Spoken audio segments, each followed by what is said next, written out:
Do you struggle with feeling exercises in the wrong muscle? Or maybe you go in and you do an exercise and you know you're supposed to feel it somewhere, but for some reason that particular muscle never feels like it's getting worked, and one of the other muscles that you're not supposed to feel it in is usually where you feel it.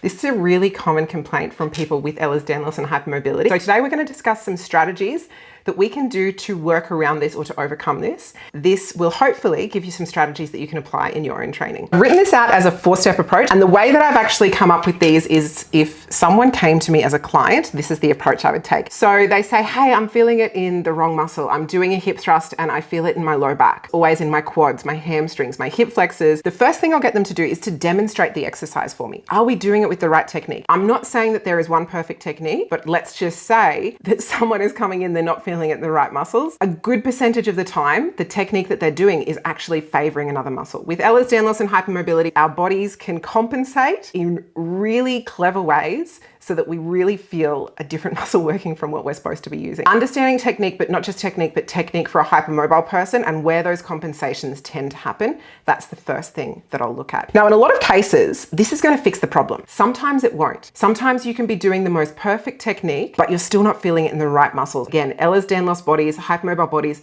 very good at compensating, very masterful. And the masterful compensation means not only are we really quick to resort to doing the compensations, but we're also often quite good at making it look like we're not compensating. So having the know-how with technique is the first step, but that's not always going to fix it. Sometimes we need to actually go in and get certain muscles firing. So what we do with this is we find an exercise that you can't do wrong. Ehlers-Danlos body is a masterful compensator. Let's break this whole thing down and break it into the most fundamental movement. And what we do is we do that first. In strength training, it's used a lot, this term post-activation potentiation. It means that we're activating the muscle, and then after that activation, that muscle is more potentiated or ready to be used, ready to work, ready to kick in. It is a game changer when it comes to Ehlers-Danlos. The third technique is what I use when we're starting to integrate this into a bigger exercise, is training wheels or a refocus tool to force that muscle to work. So this is going to take a little bit of explaining to show you exactly what I mean. Now, the fourth technique that I've got here on the list is actually to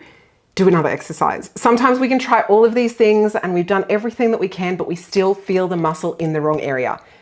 That's okay. With Ehlers-Danlos, we do have to be picky with our exercise selection sometimes, but also it doesn't always follow the most logical path that most coaches would think, because our bodies respond a little bit differently to things than non-hypermobile or non-Ehlers-Danlos bodies.